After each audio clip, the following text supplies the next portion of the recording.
Om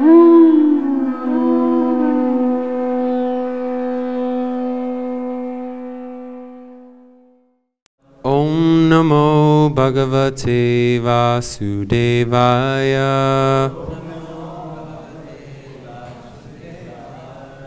Today we are reading from Srimad Bhagavatam, Canto 8, Chapter 11, titled King Indra Annihilates the Demons. We'll start by reading the chapter summary. As described in this chapter, the great saint Narada Muni, being very compassionate to the demons who had been killed by the demigods, forbade the demigods to continue killing. Then Shukracharya, by his mystic power, renewed the lives of all the demons. Having been graced by the Supreme Personality of Godhead, the demigods began fighting the demons again with renewed energy.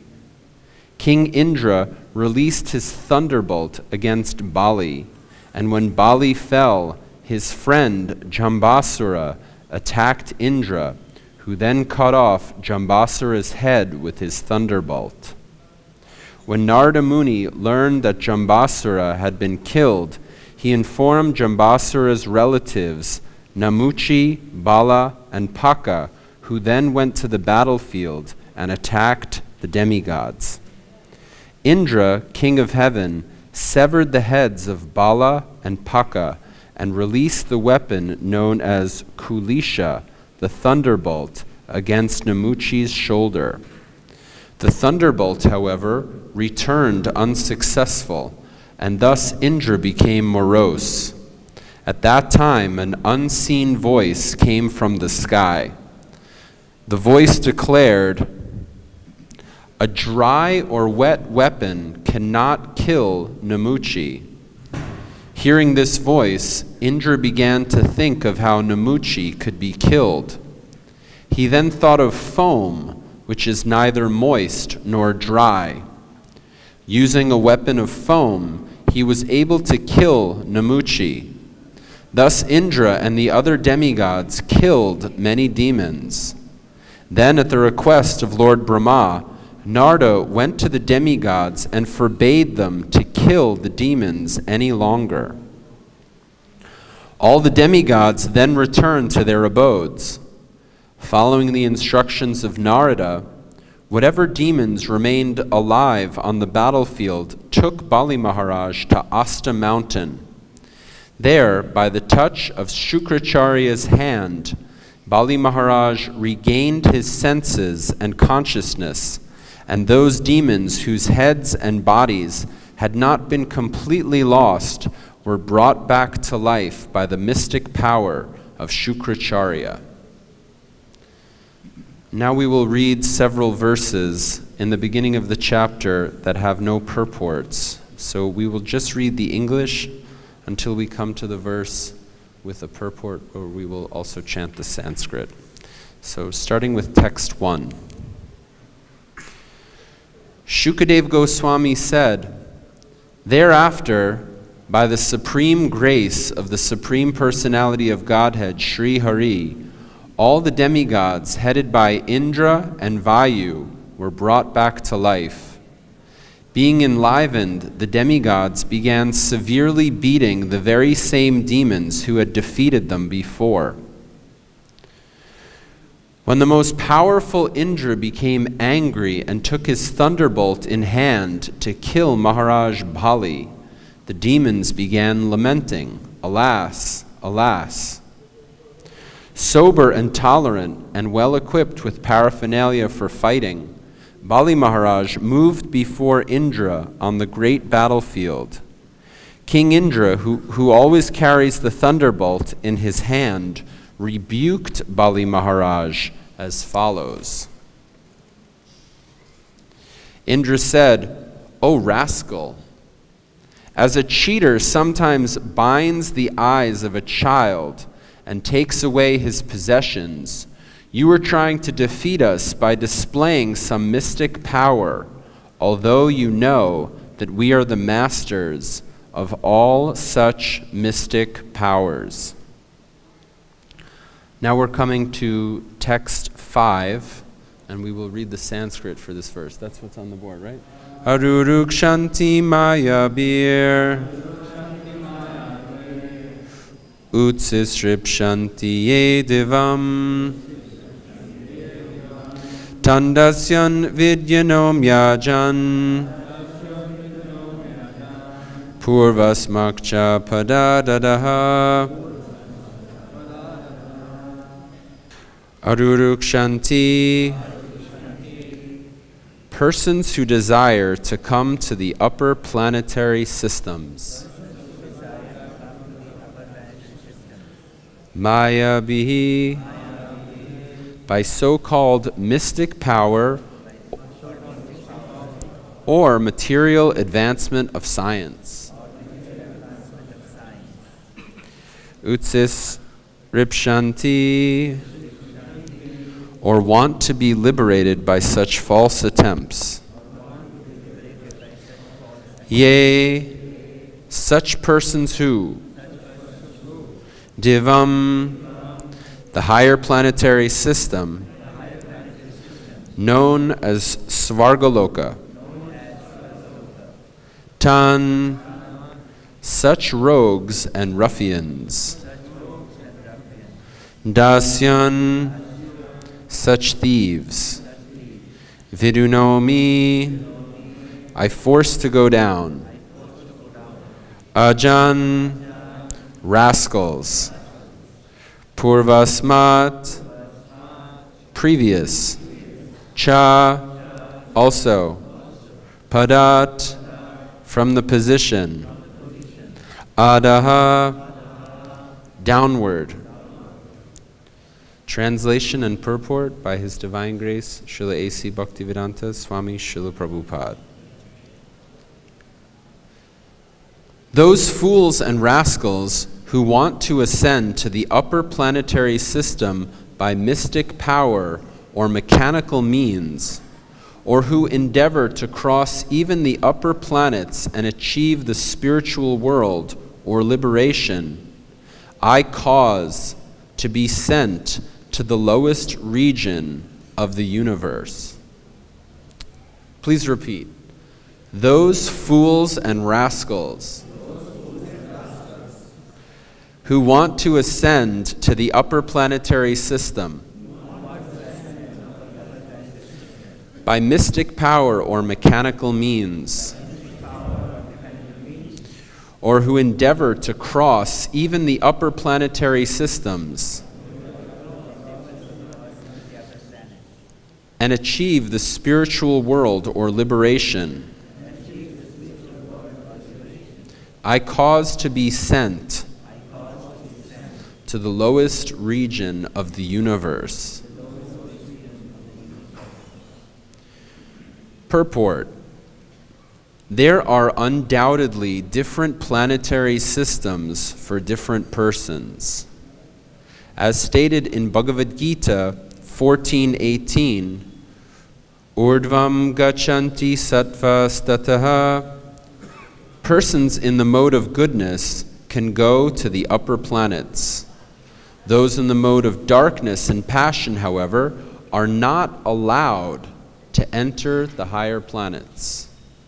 The word divam refers to the higher planetary system known as Svargalok. Indra, king of the higher planetary system, has the power to push down any conditioned soul attempting to go from the lower to the higher planets without proper qualifications. The modern attempt to go to the moon is also an attempt by inferior men to go to Svargaloka by artificial mechanical means. This attempt cannot be successful. From this statement of Indra, it appears that anyone attempting to go to the higher planetary systems by mechanical means, which are here called Maya, is condemned to go to the hellish planets in the lower portion of the universe. To go to the higher planetary system, one needs sufficient good qualities.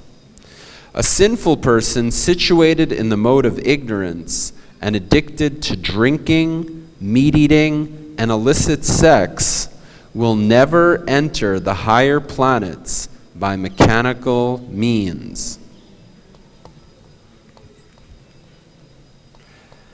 Om Jnana Timrandasya Gyananjana Salakaya Chakshulam Militam Yenam Tasmai Sri Gurave Namaha Sri Chaitanya Manobistam Stapitam Yena Bhutale Swayam Rupa Kadamayam Tadati Swapadantikam Vandeham Sri Guru Sri Yuta Padakamalam Sri Gurun Vaishnavamscha Shri Sagrajatan Sahagana Raghunathan Vitam Tam Sajivam Sadvaitam Savadutam Parijana Sahitam Krishna Chaitanya Devam Shri Radha Krishna Padan Sahagana Lalita Shri Vishakhan Vitamscha Hey Krishna Karuna Sindhu Dinabandhu Jagatpate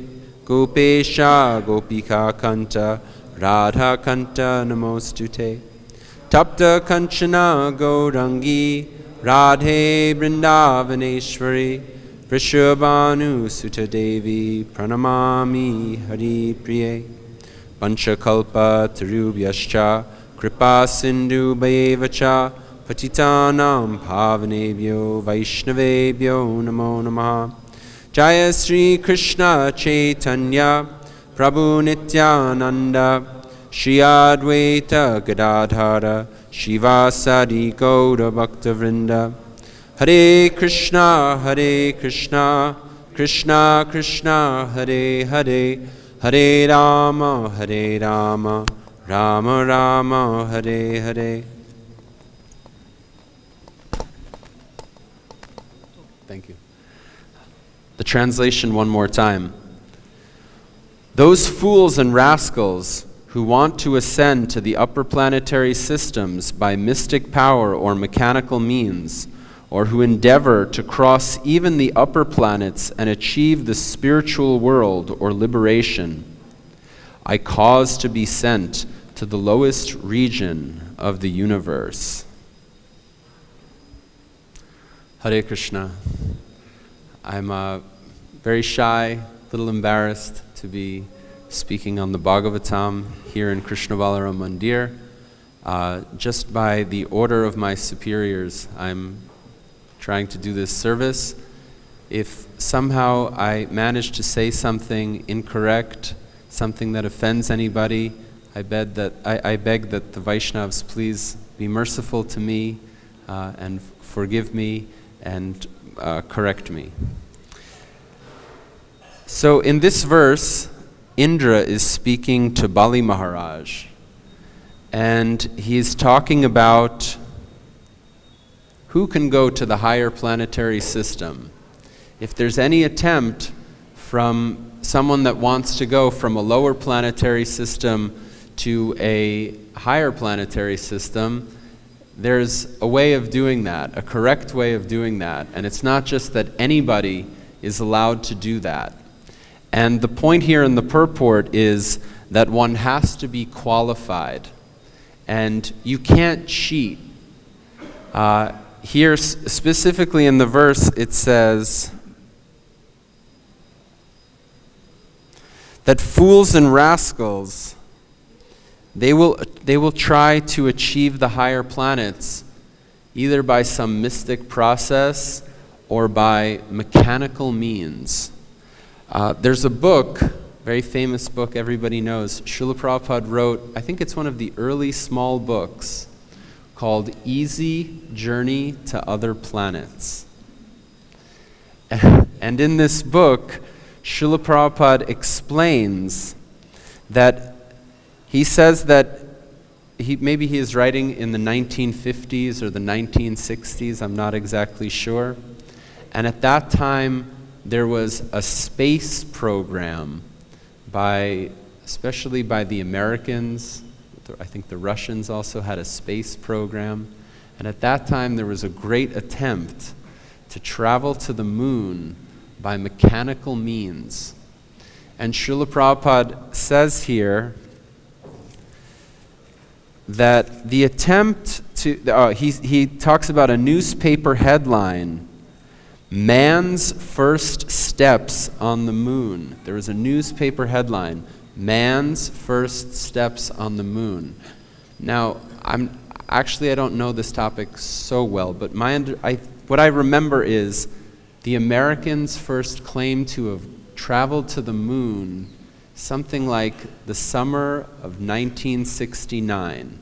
So that's around the time maybe Srila Prabhupada is writing or speaking like this. And he says, and the headline says, "Man's First Steps on the Moon." And Srila Prabhupada said, it is not the first steps on the moon. One point is that the attempt to go to the higher planetary systems is very old. It is not a new thing. The modern people, the scientists, are thinking that they have done a new achievement by going to the moon. But Srila Prabhupada says that's not true, because in the Shastra, we hear about so many old attempts to go from the moon. This Bhagavatam was spoken many thousands of years ago, and here they're talking about people trying to travel up to the higher planets. Also, he mentions from Bhagavad-Gita, well, Srila Prabhupada gives as evidence this verse, "Abrahma bhuvana loka punar arvartinorjuna mamupetya tu kunteya punar janma navidyate." From the highest planet in the material world down to the lowest, all are places of misery, wherein repeated birth and death takes place, but one who attains to my abode, O son of Kunti, never takes birth. Srila Prabhupada cites this verse to say that for all time, people have been coming and going to the different planetary systems. It's not and further, Srila Prabhupada says, sometimes modern people, they're thinking that we are on the cutting edge of scientific and technological progress and advancement. And we are doing incredible, unprecedented things like traveling to the moon.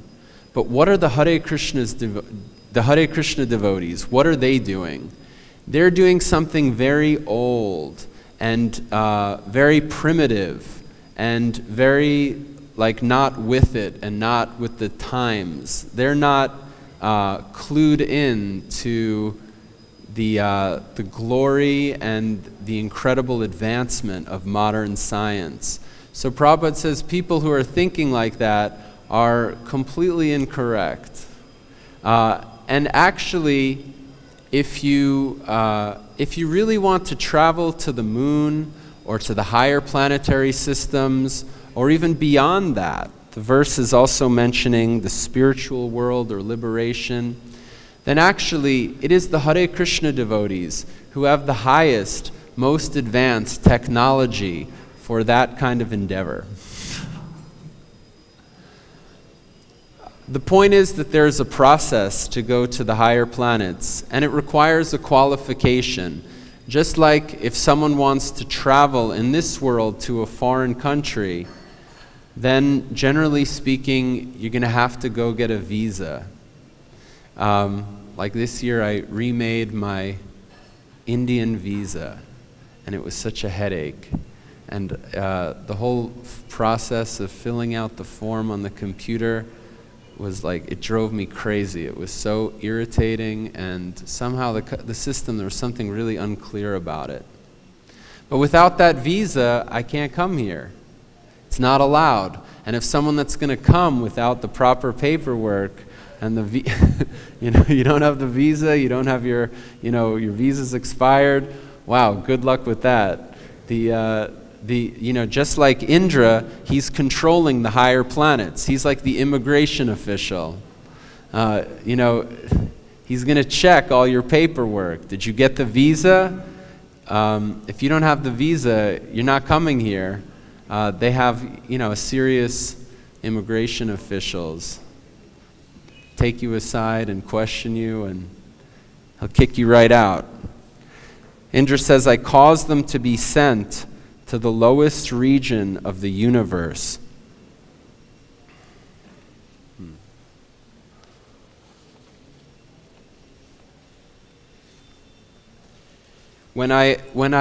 This year in 2018, we did a fair amount of international travel for preaching programs. And one of the places that we visited a couple of times was Zurich, Switzerland. Some very nice devotees there. Maybe you remember Krishna Prema Rupa Prabhu. He has given class here several times. He's the temple president. And they have a nice temple in Zurich, Switzerland. And Switzerland, like Srila Prabhupada says in many places, that the Americans, they have some piety, and therefore they have taken their birth in a country with some opulence. And I think you may be able to say a similar thing, maybe even more so, about Switzerland. Switzerland has some opulence. Everything is kind of very carefully done there. They're really into the rules and regulations. They have a very ordered society. They keep everything very, very clean.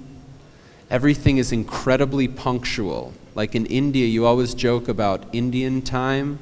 That means like I came today to the Bhagavatam class 10 or 15 minutes late because the devotees asked me to do the Parikram Kirtan. Please excuse me for that. So in India, maybe that can fly sometimes, but in Switzerland, that is completely not allowed.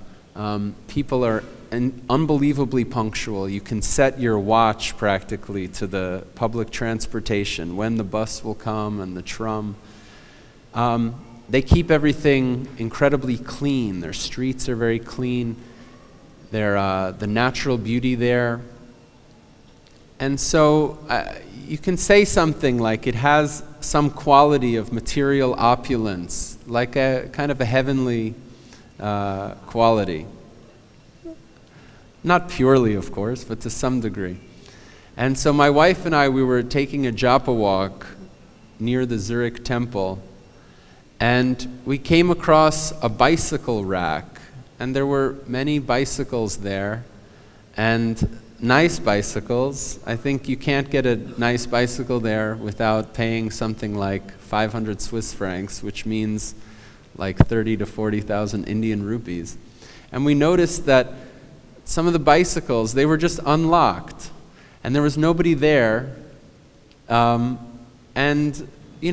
someone was like a rascal, you could just help yourself to one of those bicycles.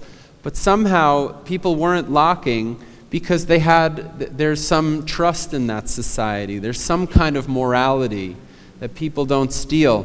And when I saw that, I had a realization. I thought, I see, this is why you have to be in the mode of goodness to live on the heavenly planets. Because people that are going to steal, people that are in the lower modes of material nature, they're going to make a disturbance there. They have a nice society that's very sattvic, and so if you're not in that quality, then you're just going to disturb their whole atmosphere. So like in Switzerland, somehow they have, their atmosphere is nice. They don't have, try leaving your bicycle unlocked around here. Will anyone do that? I don't know. How long is it going to last? Or like in our society of devotees, we're recommending everybody to follow the 4 regulative principles. And we have our society of devotees, and like if someone will come, maybe on our temple premises, if someone is intoxicated or eating meat or something, then hey, that's not you're not supposed to do that here. First of all, our advice is you shouldn't do that. But if you're not going to follow that advice, then you can't do that here. That's not the atmosphere that we're trying to create here. We have a society where we have devotees that are following these regulative principles. And if you're going to bring this kind of tamasic energy into our society, we don't accept that. We don't want that here. The chokidars are going to have to kick you out. So that's the idea of the heavenly planets. They have a higher standard of society. Their society is in the mode of goodness. Just, you can imagine how they have freedom from lower modes there, freedom from these sinful things that Prabhupada is mentioning, freedom from illicit sex, freedom from drinking, from meat eating, how they must have morality, how they have social codes. That's a kind of society, that if you're not fit for that, then you don't belong there, and they don't want you there.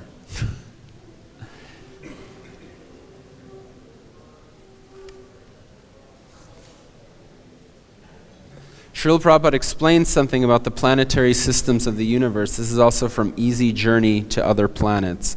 He says, according to Vedic literature, there are many planetary systems. The planetary system in which we are living is called Burloka. Above this planetary system is Bhuvarloka. Above that is Svarloka. The moon belongs to the Svarloka planetary system. Above Svarloka is Maharloka. Above that is Janaloka. And above this is Satyaloka. Similarly, there are lower planetary systems. Thus, there are 14 statuses of planetary systems within this universe, and the sun is the chief planet. So Srila Prabhupada says in the first verse, there are undoubtedly different planetary systems for different persons. And so, just like we see in this world, different people are in different conditions of life. Some people have a very privileged or opulent position in life. Some people have beauty, they have wealth, they have fame, they have good health, they have, desirable opulences and qualities. Other people are in less fortunate positions without those things. Some people have to struggle. Some people have to suffer like anything. Ultimately, everybody has to suffer. But even in this world, there are different standards of living, different standards of life. And so similarly, in the universe, there are all different standards of life. And depending on the evolution of one's consciousness, depending on one's quality of nature, one will belong to a different place in the universe. That's the point. And so the real thing is how to elevate one's quality. But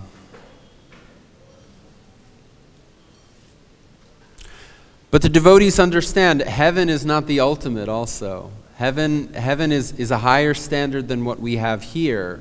It's a higher standard for morality, for the mode of goodness, for religion. But it is, like Krishna says, from the highest planet in the material world down to the lowest, all are places of misery, wherein repeated birth and death takes place. But one who attains to my abode, O son of Kunti, never takes birth again. So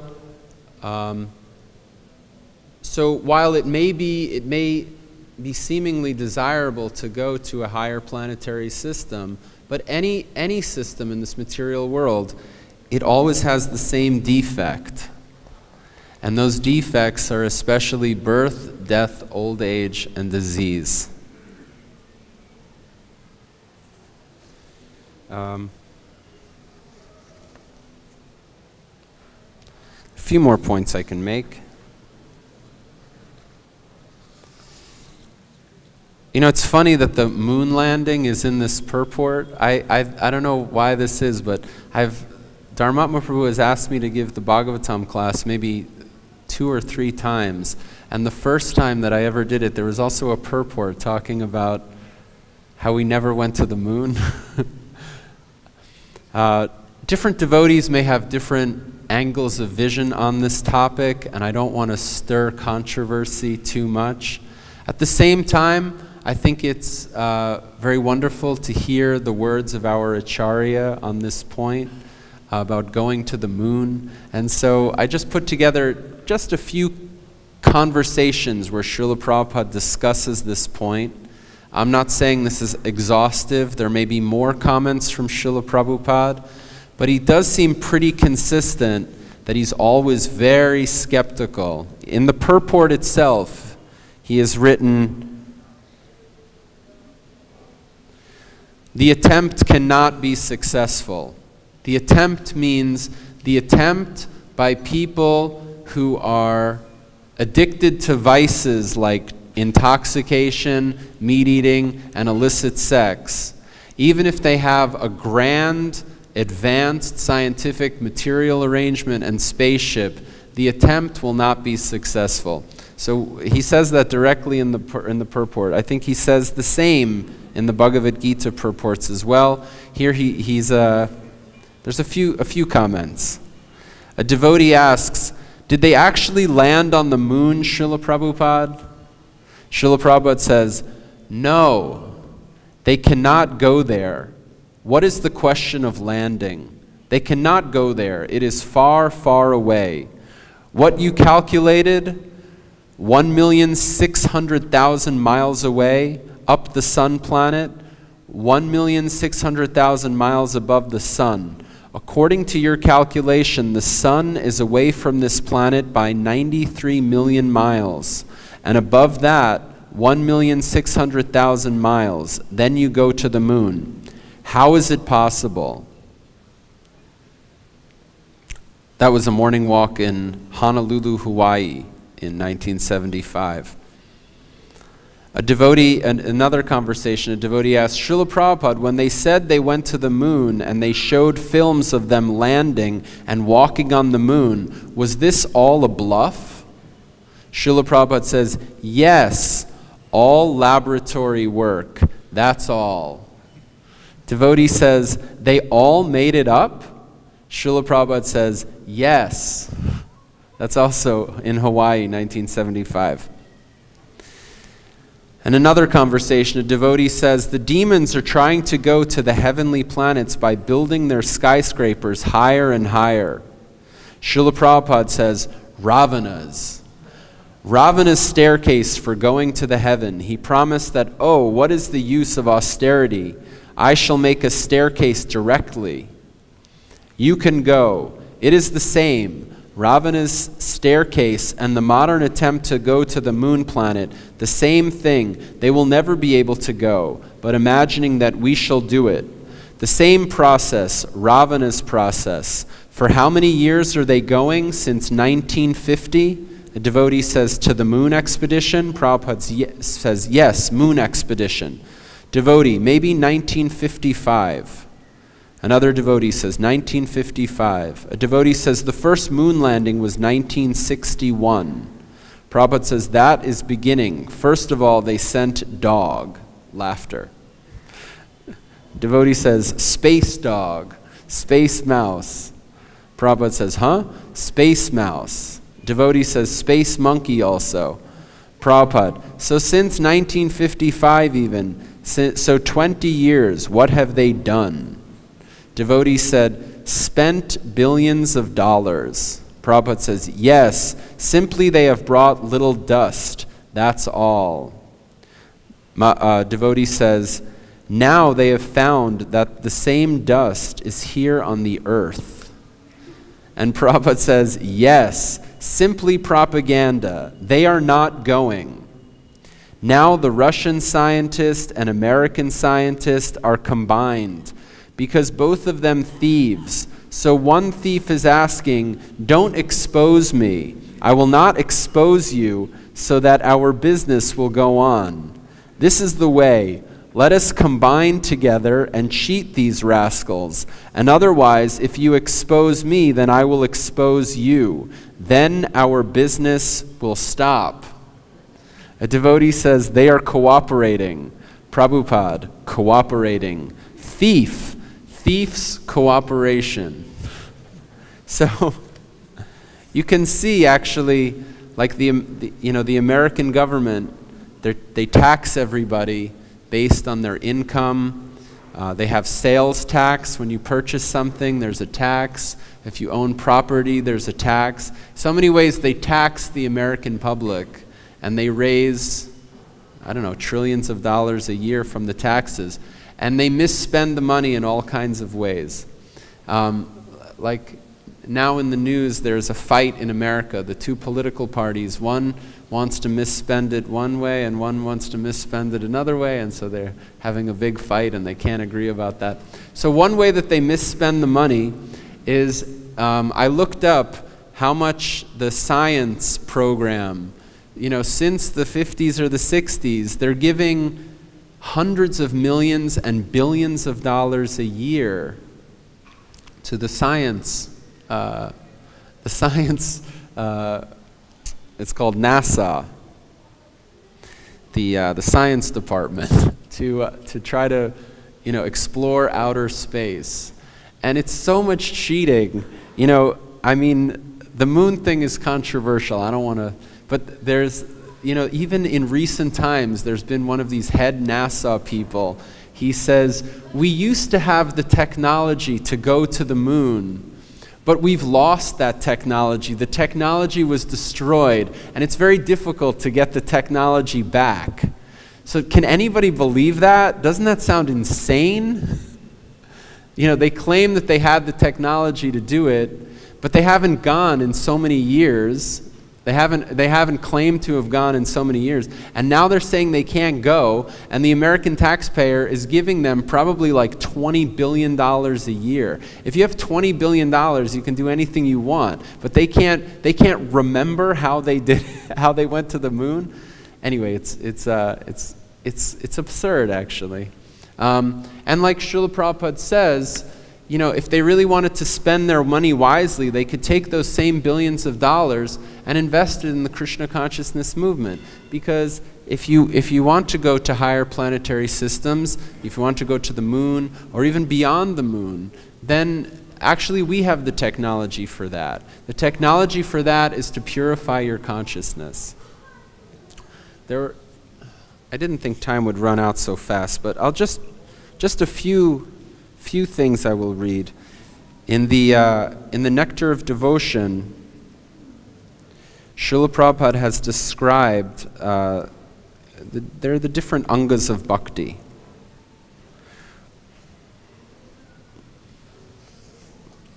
And under the description of japa, Srila Prabhupada writes like this. This is the chapter called Further Consideration of Devotional Principles. Srila Prabhupada writes, chanting a mantra or hymn softly and slowly. Sorry. Oh.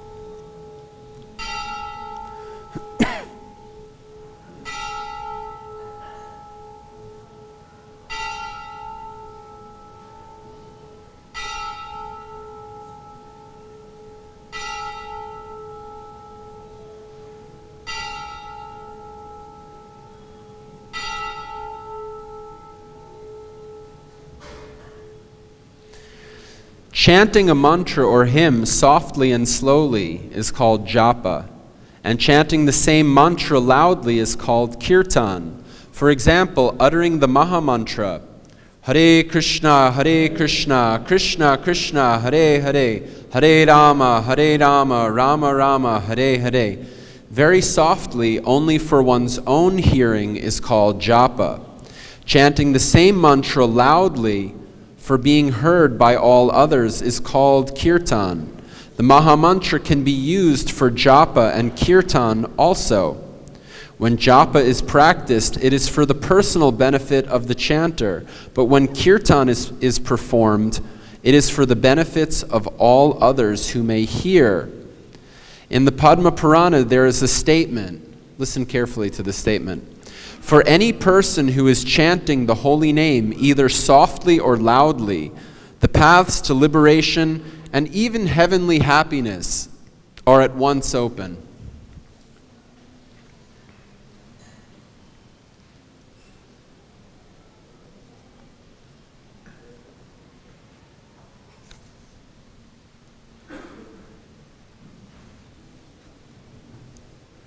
In Bhagavatam, Dhruva Maharaj says, "My dear Lord, the transcendental pleasure derived by meditation upon your lotus feet, which is enjoyed by the pure devotees, cannot be approached by the transcendental pleasure derived by the impersonalists through self-realization.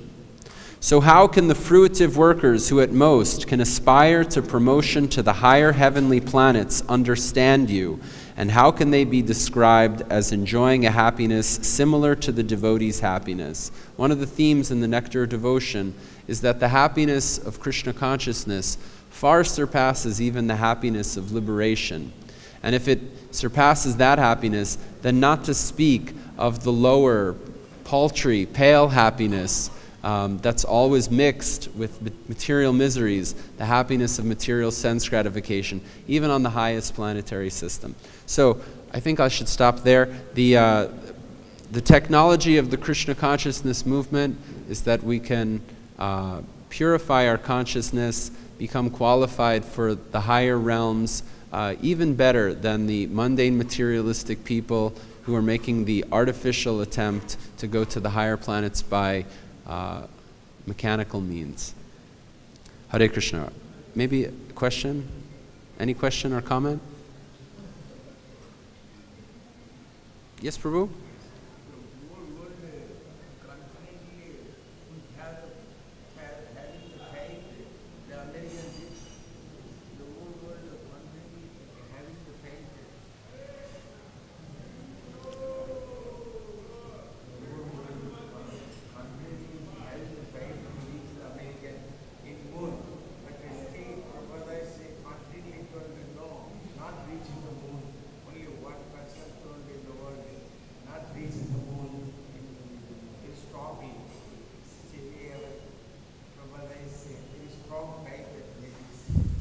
That's so true. Srila Prabhupada was ahead of his time. Later he accepted that every scientist is not reaching that moon. That accepted, openly accepted. I didn't hear that.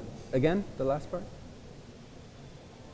Yes, Srila Prabhupada was ahead of his time. Although now if you look it up, you see that many people are skeptical of the moon landing, and there's a lot of good reasons to be skeptical. Of course, we have the best reason to be skeptical. Our reason is the evidence from our Shastra and from our Acharya. Yes, Prabhu?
Thank you. Maybe there's a very nice verse and purport, completely relevant from Bhagavad-Gita. Yanti deva vrata devan prityanti pritivrataha, bhutani yanti bhuteja, yanti mad yajshinopimam. Those who worship the demigods will take birth among the demigods. Those who worship the ancestors go to the ancestors. Those who worship ghosts and spirits will take birth among such beings. And those who worship me will live with me. Srila Prabhupada says in his purport, if one has any desire to go to the moon, the sun, or any other planet, one can attain the desired destination by following specific Vedic principles recommended for that purpose, such as the process technically known as Darsha Paunasami. These are vividly described in the fruitive activity portion of the Vedas, which recommends a specific worship of demigods situated on different heavenly planets. Similarly, one can attain the Pita planets by performing a specific yajna. Similarly, one can go to many ghostly planets and become a yaksha, raksha, or pisacha. Pisacha worship is called black arts or black magic. There are many men who practice this black art, and they think that it is spiritualism, but such activities are completely materialistic. Similarly, a pure devotee who worships the Supreme Personality of Godhead only achieves the planets of Vaikuntha and Krishna Loka without a doubt. It is very easy to understand through this important verse that if by simply worshiping the demigods one can achieve the heavenly planets, or by worshiping the Pitas achieve the Pita planet, or by practicing the black arts achieve the ghostly planets, why can the pure devotee not achieve the planet of Krishna or Vishnu? Unfortunately, many people have no information of these sublime planets where Krishna and Vishnu live, and because they do not know of them, they fall down. Even the impersonalists fall down from the Brahmajyoti. The Krishna consciousness movement is therefore distributing sublime information to the entire human society to the effect that by simply chanting the Hare Krishna mantra, one can become perfect in this life and go back home, back to Godhead. Grantaraj Srimad Bhagavatam ki, Srila Prabhupada ki, Jai Nitai Gaur Premanandi.